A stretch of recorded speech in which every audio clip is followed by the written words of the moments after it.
Okay, so I'm going to make a video of how exactly I take this Playmates Tricorder, which is about 20 years old, and I turn it into almost a screen replica tricorder that we all saw on the TV show, The Next Generation. To do this, you're going to need a few supplies. So, as you can see here, you have to make sure you have the right tools for the job, because it is a little bit tricky.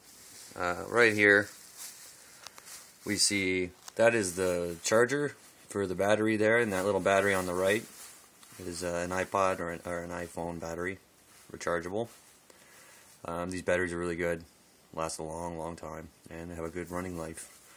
Inside the bag here you see there's, well, you can't really see, but there's the circuits and the lights that I'm going to be attaching inside the tricorder. These are just available for purchase. I purchased them off a friend of mine in Hamilton.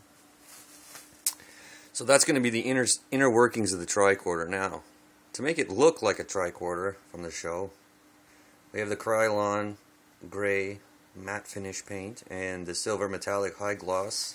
We're going to use to paint the shell. I have some battery testing clips and some butane there. The clips are going to hold my wiring together while I assemble everything, so I can make sure it's all lined up. I have my Elmer's acid-free crafting spray glue there, so I can get the decals on there. I have some glue remover that's going to help to remove the decal glue that's already on there. I have a Dremel tool kit there, which I'm going to use with my Dremel here for cutting out holes and sanding things down and making everything nice and neat and smooth. I have my soldering pen there, which basically just runs on butane, that butane in the can there.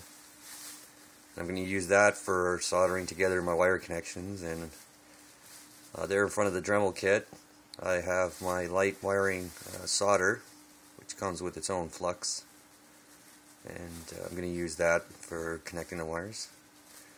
I have two small jars of modeling paint there, high gloss. I have the black high gloss and I have the white high gloss, along with a couple of small tubes of super glue. Also, I have some high quality nylon paint brushes of all different sizes.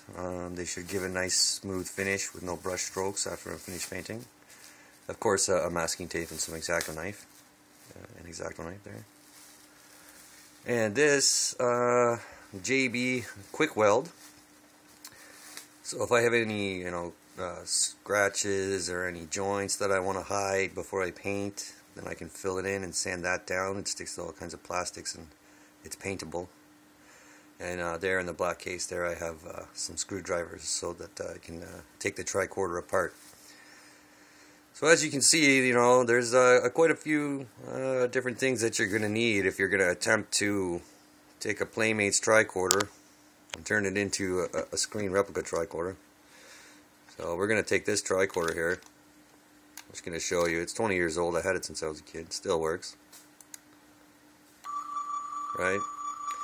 So that's about as good as it gets, and it's not really very much like what you saw on the TV show. It's got 3 buttons and some sounds and whatever there.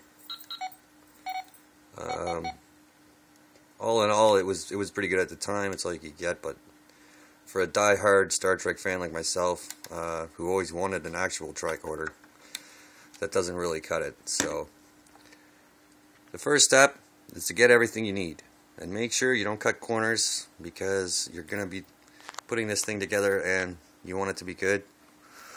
As you can see, my cat is also a giant Trekkie. And in the next video I'm going to show you how I actually take the tricorder apart and start making the cuts and getting it prepared for the circuitry. That's going to be interesting. Some parts are really hard to cut and some are really easy, so keep your eyes open for that.